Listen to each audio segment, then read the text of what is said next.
সরকার এই যে দুটি টার্মিনাল নিয়ে বিদেশি প্রতিষ্ঠানের সাথে চুক্তিতে যাচ্ছে, সেটার ব্যাপারে কি বিস্তারিত তথ্য আছে আপনার কাছে? প্রথমে একটু পানগাঁও টার্মিনাল নিয়ে কথা বলি। পানগাঁও টার্মিনালটা মূলত করা হয়েছিল ২০১৩ সালে এবং এর পরপর এটি চালু হয়।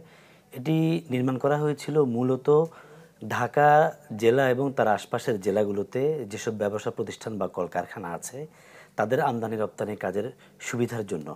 অর্থাৎ চট্টগ্রাম বন্দরে পণ্য আসার পরে সেটিকে ওইসব জেলায় পৌঁছানো কিংবা ওইসব জেলা থেকে উৎপাদিত পণ্য বিদেশে রপ্তানির জন্য চট্টগ্রাম বন্দরে আনা, এই ক্ষেত্রে যে সড়কের জটিলতা ছিল সেগুলো দূর করার জন্য মূলত এটি করা হয়। কিন্তু শুরু থেকে ওই অঞ্চলে সড়ক অবকাঠামোগত সমস্যা, আপনার কাস্টমসের জটিলতা, নথিপত্রের বিভিন্ন সমস্যার কারণে এই রুটটি কিন্তু চট্টগ্রাম থেকে পানগাঁও রুটটি আর খুব একটা ভাইব্রেন্ট হয়নি। এতদিন এটি পরিচালনা করত আপনার দেশীয় একটি প্রতিষ্ঠান, তাদের সাথে চুক্তি শেষ। এখন এটি সুইজারল্যান্ড ভিত্তিক যে ম্যাডলগ আছে তাদের যে এমএসসি শিপিং লাইন, সেই লাইনটি মূলত বা তারাই মূলত এখানে এই কাজটি পেতে যাচ্ছে।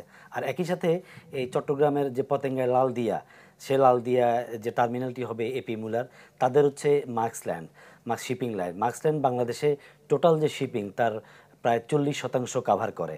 তো আসলে এই বলা হচ্ছে যে এখানে 8 লাখ একক কন্টেনার হ্যান্ডলিং হবে এবং 6 থেকে 700 মানুষের কর্মসংস্থান হবে।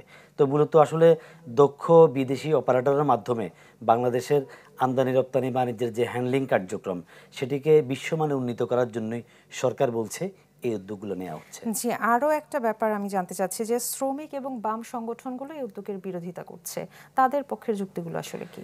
দেখুন, শ্রমিক কর্মচারী ঐক্য পরিষদ স্কপের চট্টগ্রাম শাখা এবং চট্টগ্রাম বন্দরের কর্মচারী শ্রমিক কর্মচারী যারা, তারাই মূলত আন্দোলনটি করছে। তাদের দুটি দাবি, একটা মূলত হচ্ছে যে তাদের বক্তব্য হলো যে এতে একদিকে শ্রমিক কর্মচারীরা চাকরি হারাবে, যারা এখানে কাজ এই টার্মিনালগুলোতে দেশীয় যেসব শ্রমিক কর্মচারী কাজ করবে তাদের ইয়েটা হারাবে, চাকরি করার সুযোগটা হারাবে। অপরপক্ষে দেশের টাকা বিদেশে চলে যাবে এবং এই রাষ্ট্রের যে স্বার্থ সে স্বার্থটি ক্ষুণ্ণ হবে। তো আসলে এই সব দাবিতে তারা আন্দোলনগুলো করে আসছে।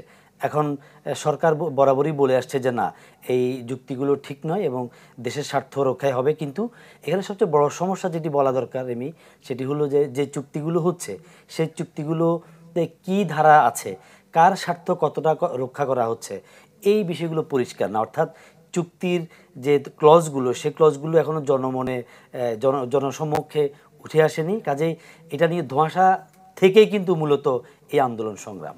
ফখরুল, আপনাকে অসংখ্য ধন্যবাদ।